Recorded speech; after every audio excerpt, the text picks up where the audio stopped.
అమ్మ ఇప్పుడు మీరు ఇందాక అన్నారు మన ఆచారాలను బట్టి 5 దీపాలు లేకపోతే 10 దీపాలు అన్నారు. సో ఈ దీపాలు పెరిగే ప్రాసెస్ ఏంటంటారు? ఇది కొంతమంది ఇళ్ళ ఆచారం ప్రకారంగా 5 జ్యోతులుంటాయి. ప్రతి వారికి మొదటి సంవత్సరం 5 ఉంటాయి, అందులో మార్పు ఉండదు. రెండవ సంవత్సరానికి వెళ్ళేటప్పటికి ఈ 5 10 అవుతాయి, కొంతమందికి రెట్టింపు అవుతాయి.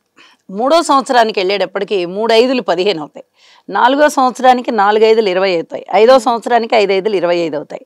ఈ జ్యోతులు ఎన్ని పెట్టుకుంటారో ముత్తైదులకి కూడా అంతమందిని సంఖ్య, అంతమందిని పిలిచి దానాలు ఇచ్చేసేసుకోవడం, అంటే వాయినం ఇవ్వడం ఉంటుందన్నమాట.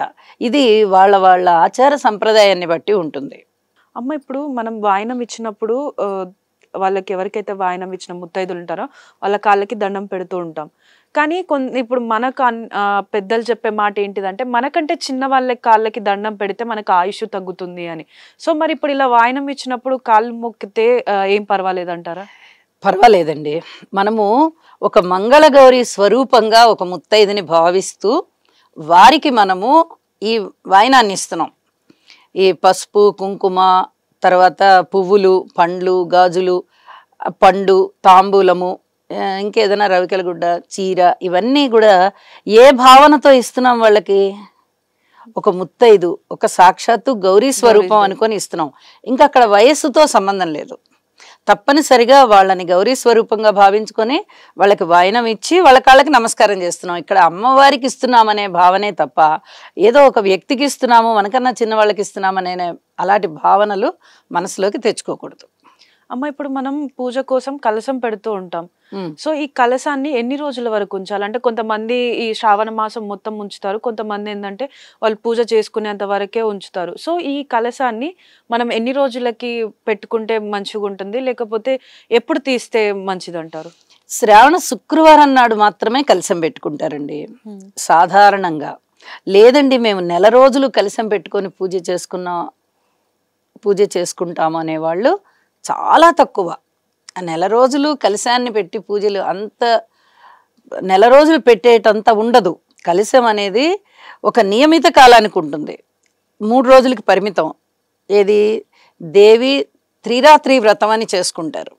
అంటే దసరా రోజుల్లో 3 రోజులు, దుర్గాష్టమి, మహర్నవమి, విజయదశమి, ఆ 3 రోజులే కలశం పెట్టుకునే వాళ్ళు ఉన్నారు. లేదా ఆ 9 రోజులు కలశం పెట్టుకునే వాళ్ళు ఉన్నారు. ఈ వసంత పంచమి నవరాత్రులు, వసంత నవరాత్రులు కానీ లేదా దుర్గా నవరాత్రులు కానీ, ఇలాగా ఆ కాలం ఏంటంటే కొన్ని రోజులకే పరిమితం తప్ప 30 రోజులు మేము కలశం పెట్టుకొని పూజ చేసుకుంటాం అనేవాళ్ళు చాలా చాలా తక్కువ. ఇక వాళ్ళు శ్రావణ మాస నియమాలనే వాళ్ళు పాటించి పెట్టుకోవాలి. ఒకవేళ ఎవరైనా మేము పెట్టుకుని మేము చేసుకుంటామండి అంటే 30 రోజులు నియమాలు అనుసరించి పెట్టుకోవడం చాలా కష్టం. ఎందుకంటే స్త్రీలకి చాలా ఇబ్బందులు అవి ఉన్నాయి కాబట్టి, మధ్యలో ఎటువంటి వారికైనా ఇలాంటివి ఉంటూ ఉంటాయి కాబట్టి కలశం పెట్టుకున్నప్పుడు అవన్నీ కష్టం అవుతాయి. కాబట్టి కలశం 30 రోజులు పెట్టుకోరు. శ్రావణ మాసం అయినట్టయితే వరలక్ష్మి వ్రతానికి కలశం పెట్టుకుంటారు, శుక్రవారం పండుగ కాబట్టి అది. లేదా మేము ఒక 4 రోజులు 3 రోజులు అలాగ కలశం పెట్టుకుని పూజ చేసుకుంటామండి అన్నవారు కొంతమంది అలా కూడా ఉంటారు. శ్రావణ మాసం ప్రారంభమైంది కదండి, మేము ఒక 3 రోజులు కలశం పెట్టుకొని పూజ చేసుకుంటామండి అంటే ఇంకా అది వాళ్ళ ఇష్టాన్ని బట్టి ఉంటుంది. శ్రావణ మాసం ఆ విధి విధానాలు ఆచరించుకోవాల్సి ఉంటుంది. ఈ కలశాన్ని ఒక్కరోజే ఉంచుకోవాలి. శ్రావణ శుక్రవారం నాడు కలశం పెట్టుకున్నట్టయితే అది ఒక్కరోజే ఉంచుకొని మరుసటి రోజు శనివారం నాడు మళ్ళీ దీపారాధన చేసి అమ్మవారికి ఏదైనా నైవేద్యం, ఆహార పదార్థం చక్కగా నైవేద్యం చేసి ఇక అమ్మవారిని అలా కదిలించాలన్నమాట. అది అమ్మ ఇప్పుడు జనరల్గా లేడీస్ అంటే వాళ్ళకి కొన్ని ప్రాబ్లమ్స్ ఉంటూ ఉంటాయి. అలా ఉన్న వాళ్ళు వరలక్ష్మి వ్రతం టైంకి అలా ఉన్నప్పుడు వాళ్ళు వ్రతం చేసుకోలేకపోతారు కదా. సో వాళ్ళు మళ్ళీ ఏ వారం రోజు చేసుకుంటే వాళ్ళకి శుభ ఫలితాలు ఉంటాయి? సహజంగా శ్రావణ మాసంలో జనరల్గా ప్రతి నెలలో కూడా 4 వారాలు వస్తూ ఉంటాయి. ఏదైనా మంగళవారాలైనా, శుక్రవారాలైనా, శనివారాలైనా, ఏవైనా ఒక్కొక్కసారి 5వ వారం కూడా వస్తూ ఉంటుంది. ఒక్కొక్కసారి మనం ప్రతి నెల పండగలు కానీ లేదా రోజులు కానీ చూస్తూ ఉంటే పండగలు అనేది ఈ శ్రావణ మాసంలోనే మంగళవారాలకి, శుక్రవారాలకి ప్రాతిథ్యం ఉంటుంది. కానీ ఈ రోజుల లెక్కకు వచ్చినట్టయితే అది మిగతా రోజుల్లో మనం అంత పట్టించుకోం. ఈ సంవత్సరం ఈ నెలలో 5 మంగళవారాలు వచ్చాయి, 5 సోమవారాలు వచ్చాయి, 5 శుక్రవారాలు వచ్చాయి, మామూలుగా జనరల్గా అనుకుంటూ ఉంటాం. కానీ శ్రావణ మాసంలో మటుకు ఈ సంవత్సరంలో ఈ నెలలో ప్రత్యేకంగా 5 వచ్చాయి. కానీ శ్రావణ శుక్రవారాలు ఎప్పుడూ కూడా 2వ వారమే వస్తూ ఉంటాయి ప్రతి సంవత్సరం కూడా. అది జనరల్గా జరుగుతూ ఉంటుంది, అది ఒకళ్ళు ఇచ్చేది కాదు. ఇది ఖగోళంలో ఉన్నటువంటి గ్రహాల యొక్క స్థితుల వల్ల మనకి పౌర్ణమి ఇవన్నీ ఏర్పడతాయి. పౌర్ణమి ముఖ్యంగా చంద్రుని యొక్క గమనం పౌర్ణమి సంబంధం కాబట్టి, పౌర్ణమికి ముందుగా వచ్చే శుక్రవారం సహజంగా ప్రతి సంవత్సరం కూడా 2వ శుక్రవారమే వస్తూ ఉంటుంది. ఈసారి 3వ శుక్రవారం వచ్చింది. 3వ శుక్రవారం వచ్చినా కూడా ఎటువంటి అభ్యంతరము లేదు. ఆ రోజే వరలక్ష్మి వ్రతాన్ని ఆచరించుకోవాలి. ఒకవేళ ఆ రోజుకి ఏదన్నా ఇబ్బందులు ఉన్నట్టయితే 4వ శుక్రవారం అయినటువంటి 15వ తేదీ వచ్చింది ఆగస్టు నెలలో. కాబట్టి ఆ 15వ తేదీ 4వ శుక్రవారం అవుతుంది వారాల్లో చూసుకుంటే.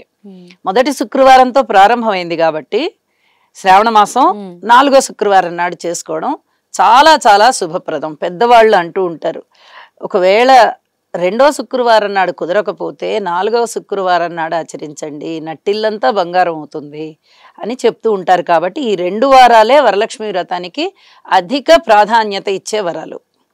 ఇక ఒకవేళ పెళ్ళి అయిపోయి మనకి ఒక 4-5 ఏళ్ళు అయిపోయిందండి, మేము ప్రతి సంవత్సరం చేసుకుంటున్నాం కదా అనుకునే వాళ్ళు వాళ్ళ సమయాలను బట్టి ఏదైనా పెళ్ళిళ్ళకి వెళ్ళాల్సి ఉంటుంది, ఏదైనా దూర ప్రాంతాలకు వెళ్ళాల్సి ఉంటుంది. అలాంటప్పుడు వాళ్ళు మొదటి శుక్రవారమే అమ్మవారిని కలశ రూపంలో పూజించేసుకుంటారు. అది కూడా తప్పులేదు.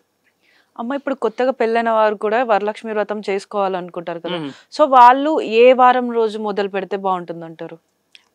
ఇంకా దానిలో మొదలు పెట్టేది ఏముండదు. శుక్రవారం పూజ శుక్రవారమే మొదలు పెట్టాలి. పూజ అయిపోగానే అది ముగింపు అయిపోయినట్టే లెక్క. మరుసటి రోజు అమ్మవారిని కదల్చాలి. వివాహిత స్త్రీ మొట్టమొదటి సంవత్సరం పౌర్ణమి ముందుగా వచ్చేటటువంటి శుక్రవారం నాడు చేసుకోవడమే ఉత్తమం. అంటే మనకి ఏ రోజైతే వరలక్ష్మి వ్రతం అని చెప్పి భావించి చేసుకుంటున్నామో ఆ రోజే చేసుకోవడం మంచిది. ఒకవేళ అది కుదరకపోతే నూతన వధువు కదా 4వ శుక్రవారం చేసుకోవాలి. ఇప్పుడు మనం మంగళగౌరి వ్రతాలు చేస్తూ ఉంటాం కదా, సో అమ్మవారికి ఎలాంటి నైవేద్యాలు పెడితే బాగుంటుంది అంటారు? అమ్మవారికి క్షీరాన్నం, చిత్రాన్నం, దద్దోజనం ఇవి చాలా ప్రీతిపాత్రమైనవి. ఎప్పుడైనా మనము శుక్రవారం వచ్చినా కూడా విడిగా రోజుల్లో, అంటే శ్రావణ మాసం కాకుండా మిగతా రోజుల్లో కూడా, మిగతా మాసాలలో కూడా ఇవాళ అమ్మవారికి పరవాన్నం చేసి నైవేద్యం పెట్టాము, ఇవాళ చిత్రాన్నం పులిహోర చేసి నైవేద్యం పెట్టాము, ఇలాగా చెప్పుకుంటూ ఉంటాం. జనరల్గా అమ్మవారికి చాలా ఇష్టమైనటువంటి పదార్థాలు అన్నమాట. ముఖ్యంగా తీపి పదార్థం చాలా ఇష్టంగా ఉంటుంది. అలాగే అమ్మవారి శక్తికి సంబంధించినటువంటి రూపం కూడా కాబట్టి చిత్రాన్నం చాలా ఇష్టంగా ఉంటుంది. అమ్మవారి చల్లని తల్లి కాబట్టి దద్దోజనం చాలా ఇష్టంగా ఉంటుంది. ముఖ్యంగా ఈ 3 పదార్థాలని మనం తరచుగా చేసుకుంటూ ఉంటాము. అలాంటివే ఈ శ్రావణ మాసంలో కూడా చేసుకోవాలి.